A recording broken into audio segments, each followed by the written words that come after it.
जिन्हां ने नारा लाया सी राजनीति सेवा दा, उन्हां ने पंजाब नूं अब्दाली तो वध भी लुटिया। कंप्रोमाइज चीफ मिनिस्टर सीगा, वो भी चाचा भतीजे नाल मिलिया हुआ सीगा। 6600 करोड़ रुपए दा हुण तक चूना राजनीति सेवा करने वालियां ने पंजाब नूं ला दिता है। ठीक है, अज कह दिंदे, कई कह दिंदे खजाना खाली है, खजाना खाली है। आपां तां देख लो जी, मैनूं लगदा खजाना खाली कीता जांदा, खजाना खाली नहीं है। जिहड़ी गल वो दिल्लीओं कह के करदे ने, फिर पंजाब आके माफिया की गल कर रहे ने। उल्टा वो लोग माफिया नाल मिले हुए है। 31 करोड़ रुपया एक महीने की साडी रेवन्यू कलैक्शन च वाधा हो चुका है। वो ये है कि जो पिछले समय दौरान ट्रांसपोर्ट माफिया जिन्होंने कहा जाता सी, पूरे करके जिहड़ा ट्रांसपोर्ट का साडे महकमे का नुकसान होया है, उहदे की कारण सन, वो क्यों होया, ते अज दी जिहड़ी साडी अज साडा जिहड़ा रेवन्यू च जिहड़ा वाधा होया हुण तक ये महीने दे अंदर अंदर, ਉਹਦੇ बारे ਤੁਹਾਨੂੰ अज जानकारी देने वास्ते इत्थे सद्दिया। ਤੁਹਾਨੂੰ पता ही है कि सारे ने अहमद शाह अब्दाली का नाम ठीक सुनिया होना है। अहमद शाह अब्दाली का नाम सुनिया होना है सारिया ने, जिन्हां ने पंजाब नूं 7 वार लुटिया। लेकिन मैनू लगता है कि अज जे अहमद शाह अब्दाली जिंदा होंदे तां उहनूं भी जिहड़ी आ लुट है माफिया दे विच होई, ट्रांसपोर्ट माफिया, किते ना किते उन्होंने भी शर्म महसूस करनी सी कि ये तो मेरी तो कोई लुट ही नहीं है, जो मेरे तो भी वड्डे इन्हां एहलकारां ने। और खास करके अहमद शाह अब्दाली नूं तां लुट दे नाम नाल जाणिया जांदा सी कि वो कदे सोमनाथ मंदिर लुटदा सी, कदे पंजाब लुटदा सी, कदे कुछ लुटदा सी। लेकिन जिन्हां लोगों नूं पंजाब दा रखवाला बना के भेजा गया, पंजाब दे राखे बना के भेजा गया, जिन्हां ने नारा लाया सी राजनीति सेवा दा, उन्हां ने पंजाब नूं अब्दाली तो वध भी लुटिया। इहदे मैं तुहानूं अज आंकड़े तुहानूं पेश करना चाहुंदा है। तो हो सकता है अहमद शाह अब्दाली ये महसूस करता होवे, जे किते कोई उन्हां दी रूह भटकदी होवे कि मैनूं तां पंजाब आउणा ही नहीं चाहिदा सी, उत्थे तां मेरे तो वड्डे अब्दाली बैठे है जी। सो अज तक मैं तुहानूं दसना चाहुंदा जी, अक्तूबर महीने दे विच असीं 304 बसां इलीगल इंपाउंड कीतीआं, जिहड़ियां some of the buses without taxes, without permits ते अदर जिहड़ियां होर उन्हां च त्रुटियां सन। 68 बसां दे चलान कीते गए ते इहदा असर की होया कि 7 करोड़ रुपया सानू रेवन्यू टैक्स कलैक्शन दे वल्लों आया। लेकिन हजे काफ़ी बकाया बाकी है। लेकिन 7 करोड़ रुपया हुण तक एक महीने दे विच जिहड़ा टैक्स कलैक्शन हुई है, जिहड़ियां टैक्स डिफॉल्टर बसां सीगियां, उन्हां तो सानू 7 करोड़ रुपया आ चुके जी। लेकिन होर भी काफ़ी ऐसे डिफॉल्टर्स हैगे ने जिन्हां तो पैसा आना बाकी है, लेकिन 7 करोड़ रुपया हुण तक आया है। इस दे नाल नाल अगर असीं गल करिए पनबस ते PRTC दी, तां जिहड़ा सितंबर महीना सीगा ਉਹਦੇ ਵਿੱਚ PRTC ਦੀ कमाई साडी 39 करोड़ रुपया महीने दी सी। कलैक्शन, नॉट कमाई, कलैक्शन 39 CR। ते पंजाब रोडवेज दी सी 34.15, यानी कि दोनों नूं अगर मिला लीए तो 73 करोड़ पॉइंट 16, 73 करोड़ 16 लाख सानू एक महीने दा कलैक्शन हुई। 73 PRTC 39, पंजाब रोडवेज 34.15, टोटल 73.16, यानी कि 73 करोड़ 16 ਲੱਖ एक महीने का साड़ी कलैक्शन हुई, रेवेन्यू आया सितंबर। तो जे मैं अक्टूबर की गल कर ला, हुण नवंबर चल रहा है, लास्ट मंथ की, तब PRTC 54.74, 54 करोड़ 74, ਜਿਹੜੇ कि 39 ਹੁੰਦਾ ਸੀ, ਉਹ 54.74 आ गया जी। ਤੇ ਜਿਹੜਾ ਪੰਜਾਬ ਰੋਡਵੇਜ਼ ਹੁੰਦਾ ਸੀ 34.15, ਉਹ 49.57 ਹੋ ਗਿਆ ਜੀ। 49 ਕਰੋੜ 57 ਲੱਖ ਐਂਡ PRTC 54 ਕਰੋੜ 74 ਲੱਖ, ਜਾਣੀ ਕਿ 104 ਕਰੋੜ ਰੁਪਇਆ ਮਹੀਨੇ ਦਾ ਸਾਨੂੰ ਪਿਛਲੇ ਮਹੀਨੇ ਨਾਲੋਂ रेवेन्यू कलैक्शन वध हुई है, यानी कि ये तकरीबन तुसी ला लो 30 करोड़ रुपया, 31 करोड़ रुपया एक महीने की साड़ी रेवेन्यू कलैक्शन च वाधा हो चुका है अक्टूबर, यानी कि करोड़ रुपया on an average every day. जेड़ा अज तो 20-21 दिन पहला आपां 53 लाख की फिगर दी सी तुहानू कि सानू 53 लाख रुपया मुनाफा होया है पर डे का, वो हुण वध के 1 करोड़ 1 लाख के करीब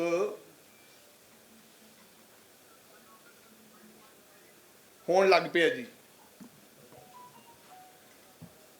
सो टोटल जे महीने का लाइए तो 31 करोड़ 15 लाख, अगर फिगर्स तुहानू दसां तां increase in one day 1 crore, increase in months अगर जे इनू एवरेज कढ लईए आपां कि किन्नी ये ऑन एन एवरेज किन्ना साडा वाधा होया कमाई च जां रेवेन्यू च, ये 42.57% इनक्रीज होया जी।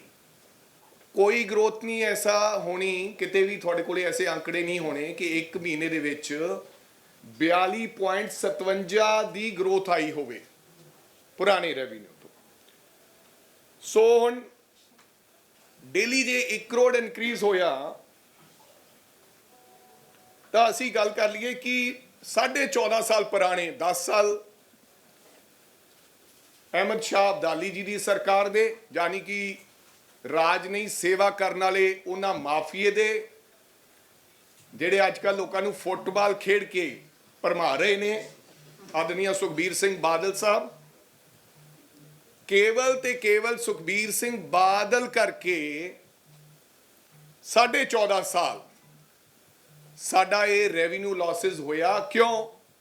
तुसी हुण कहोगे कि 10 साल तो उन्हां दी सरकार सी, 4.5 साल थोड़ी सी, पर मैं ऑलरेडी कह चुकिया कि कॉम्प्रोमाइज चीफ मिनिस्टर सीगा,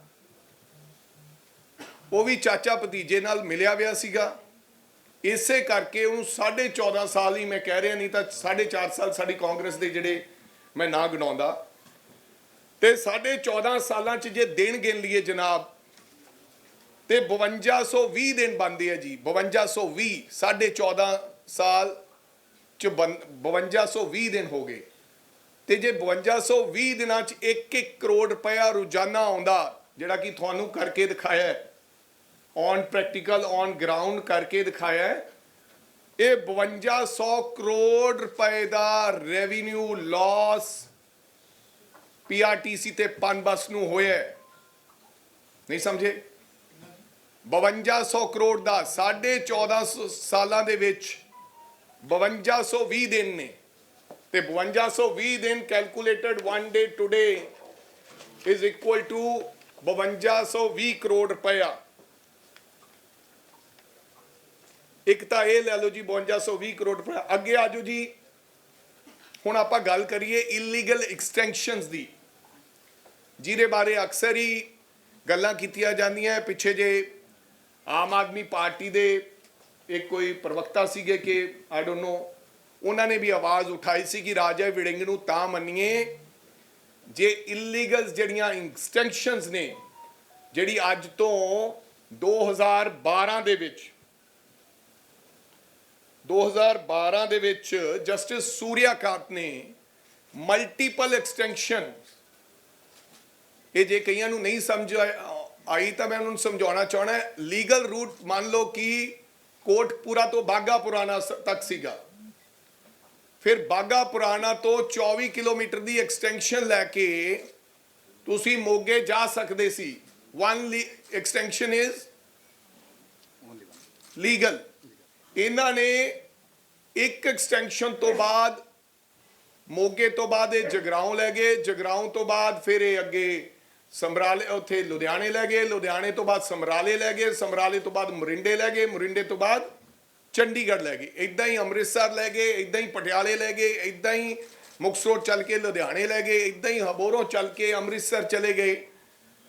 ਸੋ ਜਸਟਿਸ ਸੂਰਿਆਕਾਂਤ ਨੇ ਆਪਦੀ ਜੱਜਮੈਂਟ 'ਚ ਕਿਹਾ ਕਿ ਮਲਟੀਪਲ ਇਲੀਗਲ ਐਕਸਟੈਂਸ਼ਨ ਜਿਹੜੀਆਂ ਹੈਗੀਆਂ ਇਹ ਇਮੀਡੀਏਟਲੀ ਰੱਦ ਹੋਣੀਆਂ ਚਾਹੀਦੀਆਂ ਨੇ, ਜਿਹੜਾ ਵਾਰ-ਵਾਰ ਪੰਜਾਬ ਦੀ ਵਿਧਾਨ ਸਭਾ ਦੇ ਵਿੱਚ ਵੀ ਮੁੱਦਾ ਉੱਠਿਆ ਤੇ ਕਈ ਵਾਰੀ ਸਾਡੇ ਕੰਪਰੋਮਾਈਜ਼ ਚੀਫ ਮਿਨਿਸਟਰ ਨੇ ਫਲੋਰ ਆਫ ਦੀ ਹਾਊਸ ਵੀ ਕਿਹਾ ਕਿ ਇਹ 15 ਦਿਨਾਂ ਦੇ ਵਿੱਚ ਜੋ ਜਸਟਿਸ ਸੂਰਿਆਕਾਂਤ ਦਾ ਹੁਕਮ ਹੈ ਆਨਰੇਬਲ ਹਾਈ ਕੋਰਟ ਦਾ ਉਹਨੂੰ ਲਾਗੂ ਕਰ ਦਿੱਤਾ ਜਾਏਗਾ।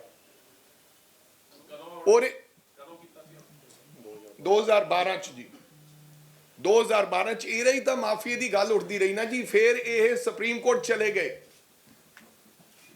ਪਾਰਟੀਆਂ, ਫਿਰ ਸੁਪਰੀਮ ਕੋਰਟ ਨੇ ਵੀ ਹਾਈ ਕੋਰਟ ਦੇ ਫੈਸਲੇ ਤੇ ਮੋਹਰ ਲਾਤੀ ਔਰ ਇਸ ਦੇ ਬਾਵਜੂਦ ਵੀ ਕਿੰਤੂ ਪ੍ਰੰਤੂ ਕਦੇ ਨੋਟਿਸਸ ਫਲਾਂ ਇਹ ਉਹ ਪਿੱਛੇ ਜੇ ਮਾਨਯੋਗ ਹਾਈ ਕੋਰਟ 'ਚ ਇਹਨਾਂ ਨੇ ਪਟੀਸ਼ਨ ਪਾਈ ਸੀ, ਉਹਦੇ 'ਚ 38 ਪਟੀਸ਼ਨਰ ਸੀਗੇ 38। ਫਿਰ ਉਹਨਾਂ ਨੇ ਪਟੀਸ਼ਨ ਆਪਦੀ ਵਾਪਸ ਲੈ ਲਈ ਜਦੋਂ ਹਾਈ ਕੋਰਟ ਦੇ ਫੈਸਲੇ ਪਹਿਲਾਂ ਕਿ ਅਸੀਂ ਪਟੀਸ਼ਨ ਵਾਪਸ ਲੈ ਲੈਂਦੇ ਹਾਂ, ਲੇਕਿਨ ਸਾਡਾ ਪਟੀਸ਼ਨ ਉਹਨਾਂ ਨੇ ਵਾਪਸ ਲਈ ਤੇ ਹਾਈ ਕੋਰਟ ਨੇ STC ਸਾਹਿਬ ਨੂੰ ਹਦਾਇਤ ਦਿੱਤੀ ਕਿ ਤੁਸੀਂ ਇਹਦੇ ਤੇ ਆਰਡਰ ਪਾਸ ਕਰੋ, ਸਪੀਕਿੰਗ ਆਰਡਰ। ਸੋ ਮੇਰਾ ਖਿਆਲ ਮਾਨਯੋਗ ਹਾਈ ਕੋਰਟ ਦੇ ਹੁਕਮਾਂ ਨੂੰ ਮੰਨਦੇ ਹੋਏ STC ਸਾਹਿਬ ਨੇ ਆਪਦੇ ਸਪੀਕਿੰਗ ਆਰਡਰ ਪਾਸ ਕੀਤੇ ਤੇ 1 ਲੱਖ ਕਿਲੋਮੀਟਰ, ਇਹ 1 ਲੱਖ ਕਿਲੋਮੀਟਰ ਦਾ ਮਸਲਾ ਹੈ ਜੀ।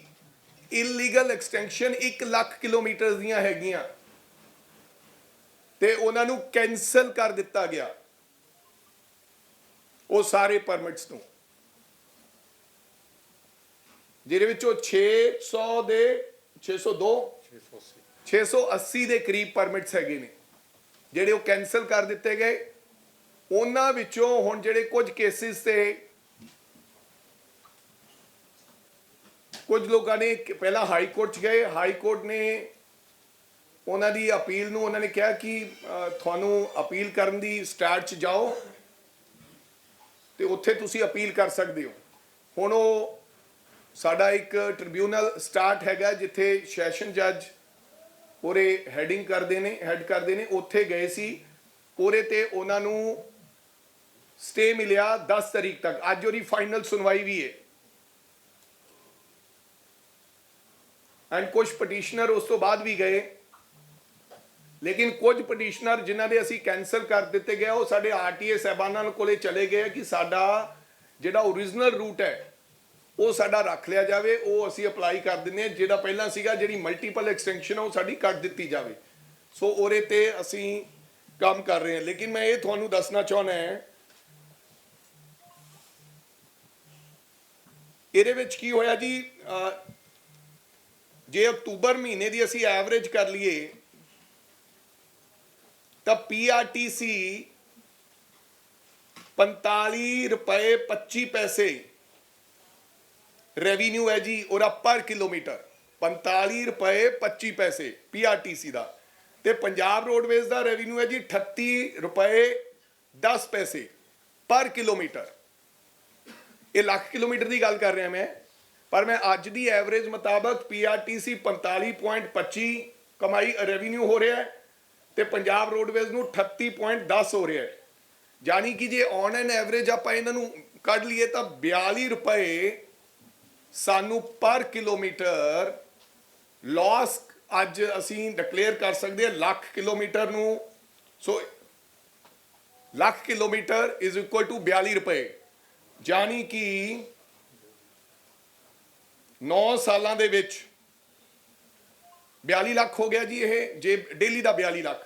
ਤੇ ਅਗਰ 9 ਸਾਲ ਹੋ ਗਏ ਇਸ ਜੱਜਮੈਂਟ ਨੂੰ ਜਿਹੜੀ ਲਾਗੂ ਨਹੀਂ ਕੀਤੀ ਗਈ 2012 ਤੋਂ ਲੈ ਕੇ ਟਿਲ ਟੁਡੇ, ਇਹ 3285 ਦਿਨ ਬਣ ਗਏ ਜੀ ਜਿਹੜੀ ਜੱਜਮੈਂਟ ਜੱਜ ਸਾਹਿਬ ਦੇ ਹੁਕਮਾਂ ਦਰਮਿਆਨ ਤੋਂ ਬਾਅਦ ਇਹ ਲਾਗੂ ਕਰਨੀ ਸੀ, ਉਹ ਲਾਗੂ ਨਹੀਂ ਹੋਈ ਤੇ 9 ਸਾਲਾਂ ਬਾਅਦ ਇਹ ਲਾਗੂ ਹੋਈ ਤੇ 9 ਸਾਲਾਂ ਚ 3285 ਦਿਨ ਪੈ ਗਏ। ਤੇ ਜੇ 3285 ਦਿਨਾਂ ਨੂੰ ਅਸੀਂ 9 ਸਾਲਾਂ ਨਾਲ 42 ਰੁਪਏ ਨਾਲ ਗੁਣਾ ਕਰਾਂਗੇ, ਜਿਹੜਾ ਸਾਨੂੰ ਰੈਵਨਿਊ ਲਾਸ ਹੁੰਦਾ ਰਿਹਾ ਇੱਕ ਦਿਨ ਦਾ ਪਰ ਕਿਲੋਮੀਟਰ ਦਾ, ਇਹ 1380 ਕਰੋੜ ਬਣ ਜਾਣਗੇ ਜੀ। ਸਮਝ ਆਈ ਜੀ? ਟੋਟਲ ਪਰ ਡੇ ਤਾਂ ਸਾਨੂੰ ਜੀ 42 ਲੱਖ ਕਿਲੋਮੀਟਰ ਤੇ 42 ਲੱਖ ਰੁਪਏ ਦਾ ਘਾਟਾ ਹੋ ਰਿਹਾ ਨਾ ਜੀ ਪਰ ਡੇ। ਸਾਡੀ ਕਮਾਈ ਰੈਵਨਿਊ ਜਿਹੜਾ ਹੈ ਉਹ 42 ਰੁਪਏ ਔਨ ਐਨ ਐਵਰੇਜ ਪਰ ਕਿਲੋਮੀਟਰ ਹੈ ਜੀ, 42 ਰੁਪਏ ਤੇ ਲੱਖ ਕਿਲੋਮੀਟਰ ਇਲੀਗਲ ਗੱਡੀਆਂ ਚੱਲ ਰਹੀਆਂ ਪਰ ਡੇ 42 ਲੱਖ ਹੋ ਗਿਆ। ਜੇ 42 ਲੱਖ ਜੇ ਉਹ 42 ਲੱਖ ਰੁਪਏ ਨੂੰ ਸਾਡੇ 900 ਜਿਹੜੇ 3285 ਦਿਨਾਂ ਨਾਲ ਗਿਣਾਂਗੇ 9 ਸਾਲਾਂ ਨਾਲ ਤਾਂ ਫੇਰ ਆ ਜਾਏਗਾ 1380 crore. And if you calculate ਕਿ ਉਹ ਜਿਹੜਾ 5220 ਕਰੋੜ ਰੁਪਇਆ ਸੀ ਤੇ ਉਹਨੂੰ 1380 5220 ਪਹਿਲਾਂ ਤੁਹਾਨੂੰ ਦੱਸਿਆ ਤੇ 1380 ਇਹ ਦੱਸਿਆ, ਇਹ ਟੋਟਲ 6600 ਕਰੋੜ ਰੁਪਇਆ ਹੋ ਗਿਆ ਜੀ। ਇਹਦੇ ਚ ਮੈਂ ਹਜੇ ਅਹਿਮਦ ਸ਼ਾਹ ਅਬਦਾਲੀ ਦੀ ਕਮਾਈ ਦੀ ਗੱਲ ਨਹੀਂ ਕੀਤੀ ਕਿ ਉਹਨੇ ਹੋਰ ਕੀ ਕੀਤਾ। ਇਹ ਤਾਂ ਮੈਂ ਕਹਿ ਰਿਹਾ ਕਿ ਸਿੱਧਾ ਤੇ ਸਿੱਧਾ 6600 ਕਰੋੜ ਰੁਪਏ ਦਾ ਹੁਣ ਤੱਕ ਚੂਨਾ ਰਾਜਨੀ ਸੇਵਾ ਕਰਨ ਵਾਲਿਆਂ ਨੇ ਪੰਜਾਬ ਨੂੰ ਲਾ ਦਿੱਤਾ ਹੈ, ਜਿਹੜੇ ਦੁਬਾਰਾ ਰਾਜ ਦੀ ਕਲਪਨਾ ਕਰ ਰਹੇ ਨੇ। ਤੇ ਜੇ ਜਨਾਬ ਅਸੀਂ ਹੁਣ ਅਗਲੀ, ਕਿਉਂਕਿ ਇਹ ਕੈਲਕੂਲੇਸ਼ਨ ਦੇਣੀ ਤੁਹਾਨੂੰ ਬੜੀ ਜ਼ਰੂਰੀ ਸੀ, ਜੇ 6600 ਕਰੋੜ ਰੁਪਇਆ ਸਾਡੇ ਕੋਲੇ ਰੈਵਨਿਊ ਆ ਜਾਂਦਾ ਤਾਂ ਇਹਦੇ ਨਾਲ ਮੈਂ 27 ਲੱਖ ਰੁਪਏ ਦੀ ਅੱਜ ਇੱਕ ਬੱਸ ਦੀ ਕੀਮਤ ਹੈ ਬੋਡੀ ਲਗਾ ਕੇ, ਤੁਸੀਂ 30 ਵੀ ਲਾ ਲਓ ਹਾਇਰ ਸਾਈਡ ਦੀ ਆਰਡੀਨਰੀ ਬੱਸ ਹੈ, ਉਹਦੀ ਕੀਮਤ 27 ਲੱਖ ਰੁਪਇਆ ਚੈਸੀ ਤੋਂ ਲੈ ਕੇ ਬੋਡੀ ਕੰਪਲੀਟ ਕਰਕੇ 27 ਲੱਖ ਰੁਪਇਆ ਸਾਨੂੰ ਆ ਰਹੀ ਹੈ, ਕਿਉਂਕਿ ਅਸੀਂ 842 ਬੱਸਾਂ ਦਾ ਨਵੇਂ ਦਾ ਆਰਡਰ ਦਿੱਤਾ ਹੋਇਆ ਹੈ। ਵੱਧ ਤੋਂ ਵੱਧ ਵੀ ਲਾ ਲਓ, ਹੋਰ ਵੀ ਤੁਸੀਂ 30 ਲਾ ਲਓ, 24000 ਬੱਸ ਮੈਂ ਨਵੀਂ ਖਰੀਦ ਸਕਦਾ ਸੀ। 24000 ਬੱਸ ਇਸ 6600 ਕਰੋੜ ਰੁਪਏ ਨਾਲ ਮੈਂ ਨਵੀਂ ਖਰੀਦ ਸਕਦਾ ਸੀ। 24000 ਬੱਸ 24000 ਤੁਸੀਂ ਕਰ ਲਓ ਨਾ ਜੀ, 6600 ਕਰੋੜ ਗੁਣਾ 30 ਤਾਂ ਇਹ ਇੱਥੇ ਬਣ ਜਾਣਾ ਜੀ ਕੰਮ। ਮੈਂ ਇਹ ਕੈਲਕੂਲੇਟ ਕਰਕੇ ਆਇਆ ਤੇ ਤਕਰੀਬਨ ਜੇ 24000 ਮੈਂ ਬੰਦਾ ਬੱਸ ਖਰੀਦਾ ਤੇ ਮੈਨੂੰ ਡਰਾਈਵਰ ਕੰਡਕਟਰ ਵੀ ਚਾਹੀਦਾ ਜੀ, ਤੇ 50000 ਬੰਦੇ ਨੂੰ ਮੈਂ ਰੋਜ਼ਗਾਰ ਦੇ ਸਕਦਾ ਸੀ ਸਿੱਧਾ 50,000। ਠੀਕ ਆ, ਅੱਜ ਕਹਿ ਦਿੰਦੇ ਆ, ਕਈ ਕਹਿ ਦਿੰਦੇ ਆ ਖਜ਼ਾਨਾ ਖਾਲੀ ਹੈ, ਖਜ਼ਾਨਾ ਖਾਲੀ ਹੈ। ਆਪਾਂ ਤਾਂ ਦੇਖ ਲਓ ਜੀ, ਮੈਨੂੰ ਲੱਗਦਾ ਖਜ਼ਾਨਾ ਖਾਲੀ ਕੀਤਾ ਜਾਂਦਾ, ਖਜ਼ਾਨਾ ਖਾਲੀ ਨਹੀਂ ਹੈ। ਖਜ਼ਾਨੇ ਨੂੰ ਭਰਨ ਵਾਲਾ ਸਿਸਟਮ ਤੇ ਥੋੜਾ ਦਿਮਾਗ ਚਾਹੀਦਾ ਹੈ, ਖਜ਼ਾਨਾ ਭਰਿਆ ਜਾ ਸਕਦਾ ਹੈ। ਸੋ ਤਕਰੀਬਨ 50000 ਲੋਕਾਂ ਨੂੰ ਨੌਕਰੀਆਂ ਦਿੱਤੀਆਂ ਜਾ ਸਕਦੀਆਂ ਸਨ। ਨਵੇਂ ਬੱਸ ਸਟੈਂਡ ਵਰਕਸ਼ਾਪ ਬਣਾ ਸਕਦੇ ਸੀ, ਇਨਫਰਾ 'ਚ ਨਵਾਂ ਸੁਧਾਰ ਲਿਆ ਸਕਦੇ ਸੀ। ਜੇ ਅੱਜ ਅਸੀਂ ਸਾਡੇ ਕੋਲੇ ਟੋਟਲ ਫਲੀਟ ਹੈ ਜੀ ਪੀਆਰਟੀਸੀ ਤੋਂ 1100 ਬੱਸਾਂ ਸਾਡੇ ਕੋਲੇ ਤੇ 1550 ਪੰਜ ਬੱਸ ਦੀਆਂ ਸਾਡੇ ਕੋਲੇ ਬੱਸਾਂ 2650 ਨਾਲ ਅਸੀਂ ਆਹ ਕੁਝ ਕਰ ਸਕਦੇ ਹਾਂ। ਤੇ ਜੇ 24000 ਬੱਸਾਂ ਦਾ ਫਲੀਟ ਹੁੰਦਾ ਅਸੀਂ ਕਰਦੇ ਕੀ, ਹਰ ਪਿੰਡ ਦੇ ਕਸਬੇ ਤੋਂ ਬੱਸ ਚੱਲਦੀ, ਹਰ ਪਿੰਡ ਤੋਂ ਪੀਆਰਟੀਸੀ ਤੇ ਪੰਜ ਬੱਸ ਚੱਲਦੀ। ਅੱਜ ਸਾਡੀਆਂ ਬੱਸਾਂ ਨਹੀਂ ਹੈ, ਬੱਸਾਂ ਕਰਕੇ ਸਾਨੂੰ ਜਿਹੜੇ ਪਰਮਿਟ ਸਰੈਂਡਰ ਕਰਨੇ ਪਏ। ਸਾਡੀਆਂ ਬੱਸਿਸ ਮੇਨ ਜਗ੍ਹਾ ਤੇ ਚੱਲਦੀਆਂ, ਹਾਈਵੇਜ਼ ਤੇ ਚੱਲਦੀਆਂ। ਸਾਡੇ ਕੋਲ ਜਿਹੜੇ ਛੋਟੇ ਪਿੰਡਾਂ ਦੇ ਜਾਂ ਲੋਕਲ ਰੂਟਸ ਨੇ ਉਹ ਬਹੁਤ ਘੱਟ ਨੇ। ਤੇ ਅੱਜ ਪੰਜਾਬ ਦੇ ਹਰ ਪਿੰਡ ਚੋਂ 12000 12500 ਦੇ ਕਰੀਬ ਪਿੰਡ ਹੈ, ਹਰ ਬੱਸ ਚੋਂ 2-2 ਬੱਸਾਂ ਅਸੀਂ ਨਵੀਆਂ ਚਲਾ ਸਕਦੇ ਸਾਂ। ਇਹਦਾ ਇਹ ਨੁਕਸਾਨ ਹੋਇਆ ਜੀ ਜੋ ਸਾਰੇ ਦਾ ਸਾਰਾ। ਔਰ ਮੈਂ ਤਾਂ ਉਹ ਵੱਡੇ ਲੋਕ ਨੇ, ਉਹਨਾਂ ਦੇ ਬਹੁਤ ਵੱਡੇ ਵੱਡੇ ਹੱਥ ਨੇ, ਉਹ ਕਿੱਥੇ ਕਿੱਥੇ ਮੈਨੇਜ ਕਰਦੇ ਨੇ, ਇਹ ਤੁਹਾਨੂੰ ਪਤਾ ਹੈ ਸਾਰੀ ਗੱਲ ਦਾ। ਸੋ ਮੈਂ ਤੁਹਾਨੂੰ ਇਹ ਬੇਨਤੀ ਕਰਾਂਗਾ ਕਿ ਇਹਨਾਂ ਲੋਕਾਂ ਨੇ ਜਿਹੜਾ ਪੰਜਾਬ ਸਰਕਾਰ ਨੂੰ ਇੰਨਾ ਵੱਡਾ ਘਾਟਾ ਤੇ ਨੁਕਸਾਨ ਕੀਤਾ ਹੈ, ਮੈਂ ਇਹਦੇ ਬਾਰੇ ਵੀ ਇੱਕ ਰਿਪੋਰਟ ਤਿਆਰ ਕਰ ਰਿਹਾ ਹਾਂ ਔਰ ਰਿਪੋਰਟ ਤਿਆਰ ਕਰਕੇ ਜਿਹੜੇ ਆਫੀਸਰ ਸਾਹਿਬਾਨ ਜਾਂ ਉਸ ਡਿਪਾਰਟਮੈਂਟ ਦੇ ਲੋਕ ਇਹਦੇ 'ਚ ਇਨਵੋਲਵ ਸਨ ਜਾਂ ਉਹ ਲੋਕ ਜਿਨ੍ਹਾਂ ਨੇ ਇਹ ਕੀਤਾ ਜਾਂ ਉਹਨਾਂ ਤੋਂ ਕਰਾਇਆ,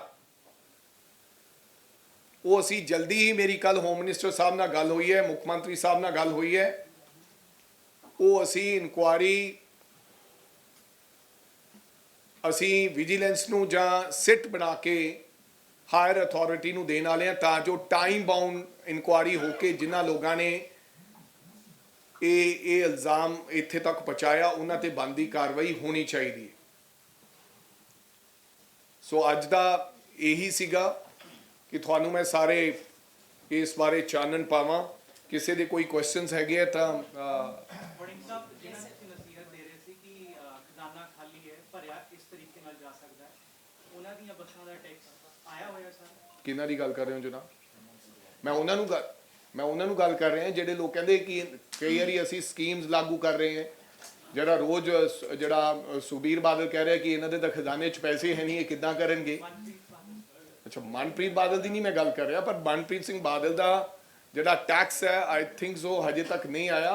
ਉਹਨਾਂ ਨੇ ਟ੍ਰਿਬਿਊਨ 'ਚ ਖਬਰ ਵੀ ਲੱਗੀ ਸੀ, ਉਹਨਾਂ ਨੇ ਕਿਹਾ ਕਿ ਮੈਂ ਜਲਦੀ ਟੈਕਸ ਆਪਦਾ ਜਿਹੜਾ ਹੈਗਾ ਉਹ ਭਰ ਦਿਆਂਗਾ। ਮੇਰਾ ਖਿਆਲ 13 ਲੱਖ ਦੇ ਕਰੀਬ ਹੈ ਜੀ ਰਘੂਰਾਜ ਟਰਾਂਸਪੋਰਟ ਦਾ ਬਕਾਇਆ। ਇਹ ਕਹਿ ਰਹੇ ਨੇ, ਤੁਹਾਡੇ ਤੇ ਦੋਸ਼ ਲਾ ਰਹੇ ਨੇ ਤੁਹਾਡੇ ਵਿਰੋਧੀ ਅਕਾਲੀ ਵੀ, ਕਿ ਕਾਂਗਰਸੀਆਂ ਦੀਆਂ ਬੱਸਾਂ ਕਿਉਂ ਨਹੀਂ ਕੱਢੀਆਂ ਜਾ ਰਹੀਆਂ, ਉਹਦੇ ਬਾਰੇ ਵੀ ਸਰ ਇਹ ਜ਼ਿੰਦਾ ਜਾਗਦਾ ਪ੍ਰੂਫ ਜਿਹੜਾ ਤੁਹਾਡੇ ਮੀਡੀਆ ਵਾਲੇ ਲੋਕ ਰਾਤ 1 ਵਜੇ 12-1 ਵਜੇ ਮੇਰੇ ਨਾਲ ਸੀ। ਮੈਂ ਕਿਸੇ ਨਾਲ ਕੋਈ ਐਸਾ ਵਿਤਕਰਾ ਨਹੀਂ, ਜਿਹੜੀ ਬੱਸ ਆਏਗੀ ਅਸੀਂ ਉਹਨੂੰ ਚੈੱਕ ਕਰੀਏ, ਜਿਹੜੀ ਨੋਰਮਸ ਦੀ ਉਲੰਘਣਾ ਕਰ ਰਹੀ ਸੀ ਉਹ ਫੜ ਕੇ ਇੰਪਾਊਂਡ। ਰਾਤ 9 ਬੱਸੇਸ ਤੁਹਾਡੇ 2 ਪੱਤਰਕਾਰ ਸਾਥੀ ਸਾਡੇ ਨਾਲ ਉੱਥੇ ਮੌਜੂਦ ਸਨ। ਸੋ ਕਿਸੇ ਨਾਲ ਕੋਈ ਵਿਤਕਰਾ ਨਹੀਂ ਔਰ ਇਹ ਨਹੀਂ ਹੈ ਕਿ ਫਲਾਣੇ ਦੀ ਬੱਸ ਫੜਨੀ ਹੈ ਫਲਾਣੇ ਦੀ ਨਹੀਂ। ਅੱਜ ਵੀ ਕੁਝ ਪੱਤਰਕਾਰ ਸਾਥੀ ਮੇਰੇ ਨਾਲ ਸਵੇਰ 8 ਵਜੇ ਤੋਂ ਲੈ ਕੇ ਰਾਜਪੁਰਾ ਤੱਕ ਸਨ। ਅਸੀਂ ਜਿਹੜੀਆਂ ਨੋਰਮਸ ਦੇ ਉਲੰਘਣਾ ਕਰ ਰਹੀ ਸੀ ਬੱਸਾਂ ਉਹਨਾਂ ਨੂੰ ਫੜ ਲਿਆ ਗਿਆ। ਇਹ ਨਹੀਂ ਕਿ ਕੋਈ ਫਲਾਣੇ ਦੀ ਆ ਗਈ ਤਾਂ ਛੱਡ ਦਿੱਤਾ ਗਿਆ। ਉਹ ਬੇਫਜ਼ੂਲ ਬੇਵਜ੍ਹਾ ਜਿਹੜਾ ਇਲਜ਼ਾਮ ਲਾਇਆ ਜਾ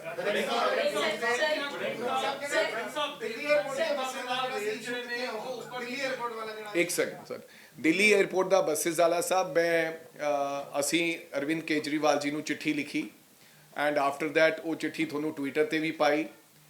ਨਾਲ ਹੀ ਨਾਲ ਅਸੀਂ 에ਅਰਪੋਰਟ ਅਥਾਰਟੀ ਨੂੰ ਤੇ ਜੋਤੀ ਰਾਜੇ ਸਿੰਧੀਆ ਜੀ ਨੂੰ ਅਸੀਂ ਚਿੱਠੀ ਲਿਖੀ ਔਰ ਜੋਤੀ ਰਾਜੇ ਸਿੰਧੀਆ ਜੀ ਦੀ ਚਿੱਠੀ ਦਾ ਜਵਾਬ ਆਇਆ ਕਿ ਸਾਨੂੰ 에ਅਰਪੋਰਟ ਅਥਾਰਟੀ ਨੂੰ ਡਾਇਲ ਨੂੰ ਕੋਈ ਪ੍ਰੋਬਲਮ ਨਹੀਂ ਹੈ ਤੁਹਾਡੇ ਇੱਥੇ ਆਉਣ 'ਚ, ਲੇਕਿਨ ਤੁਸੀਂ ਪੰਜਾਬ ਜਿਹੜੀ ਹੈ ਦਿੱਲੀ ਸਰਕਾਰ ਨਾਲ ਆਪਦਾ ਮਸਲਾ ਸੁਲਝਾ ਲਿਆ ਜਾਵੇ। ਮੈਂ 2 ਚਿੱਠੀਆਂ ਲਿਖਣ ਦੇ ਬਾਵਜੂਦ, ਇਸ ਤੋਂ ਪਹਿਲਾਂ ਵੀ ਵਾਰ-ਵਾਰ ਚਿੱਠੀਆਂ ਸਾਡੇ ਪੁਰਾਣੇ ਮੰਤਰੀ ਸਾਹਿਬਾਨਾਂ ਵੱਲੋਂ ਲਿਖੀਆਂ ਗਈਆਂ, ਕੋਈ ਜਵਾਬ ਨਹੀਂ ਆਇਆ। ਸੋ ਮੈਨੂੰ ਲੱਗਦਾ ਕਿ ਅਸੀਂ ਹੁਣ ਉਹਦਾ ਗੱਲਬਾਤ ਦਾ ਜ਼ਰੀਆ ਬਣਾਇਆ, ਵਾਰੀ-ਵਾਰੀ ਟਵੀਟ ਵੀ ਕੀਤਾ, ਨਹੀਂ ਕੋਈ ਚਿੱਠੀ ਦਾ ਜਵਾਬ ਆਇਆ, ਲੇਕਿਨ ਜਲਦੀ ਦਿੱਲੀ ਸਰਕਾਰ ਨਾਲ ਅਸੀਂ ਕੇਜਰੀਵਾਲ ਸਾਹਿਬ ਦਾ ਔਰ ਇੱਥੋਂ ਪਿਆਰ ਵੀ ਪਤਾ ਲੱਗ ਰਿਹਾ ਹੈ ਪੰਜਾਬ ਦੇ ਲੋਕਾਂ ਨਾਲ ਔਰ ਮਾਫੀਆ ਦੀ ਜਿਹੜੀ ਉਹ ਗੱਲ ਕਰਦੇ ਹੈ, ਮਾਫੀਆ ਦੀਆਂ ਔਰ ਇਹਨਾਂ ਲੋਕਾਂ ਦੀਆਂ ਬੱਸਿਸ ਤਾਂ 에ਅਰਪੋਰਟ ਤੱਕ ਡਾਇਰੈਕਟ ਜਾਂਦੀਆਂ, ਪ੍ਰਾਈਵੇਟ ਬੱਸਿਸ। ਸਾਡੀ ਬੱਸ ਉੱਥੋਂ ਤੱਕ ਨਹੀਂ ਜਾਣ ਦਿੱਤੀ ਜਾ ਰਹੀ। ਉਹਦੇ 'ਚ ਤੁਸੀਂ ਸਾਫ਼ ਨਜ਼ਰ ਆਉਂਦਾ ਹੈ ਕਿ ਜਿਹੜੀ ਗੱਲ ਉਹ ਦਿੱਲੀੋਂ ਕਹਿ ਕੇ ਕਰਦੇ ਨੇ, ਫਿਰ ਪੰਜਾਬ ਆ ਕੇ ਮਾਫੀਆ ਦੀ ਗੱਲ ਕਰ ਰਹੇ ਨੇ। ਉਲਟਾ ਉਹ ਲੋਕ ਮਾਫੀਆ ਨਾਲ ਮਿਲੇ ਹੋਏ ਹੈ, ਉਹੀ ਲੋਕ ਇਹਨਾਂ ਵੱਡੇ ਲੋਕਾਂ ਨਾਲ ਮਿਲੇ ਹੋਏ ਹੈ। ਉਹਨਾਂ ਦੀਆਂ ਬੱਸਾਂ 에ਅਰਪੋਰਟ ਤੇ ਜਾਂਦੀਆਂ ਔਰ ਪੰਜਾਬ ਸਰਕਾਰ ਦੀਆਂ ਬੱਸਾਂ ਨੂੰ 에ਅਰਪੋਰਟ ਤੇ ਜਾਣ ਦੀ ਇਜਾਜ਼ਤ ਨਹੀਂ ਹੈ। ਪਰ ਇਹਦੀ ਦਿੱਲੀ ਸਰਕਾਰ ਕੋਲੇ ਜੇ ਉਹ ਨਹੀਂ ਬੁਲਾਉਣਗੇ ਤਾਂ ਅਸੀਂ ਆਪਣੇ ਆਪ ਚਲੇ ਜਾਵਾਂਗੇ। ਇਹਦਾ ਕੋਈ ਨਾ ਕੋਈ ਜਲਦੀ ਹੀ ਮਸਲਾ ਹੱਲ ਕਰਾਉਣ ਦੀ ਕੋਸ਼ਿਸ਼ ਕਰਾਂਗੇ।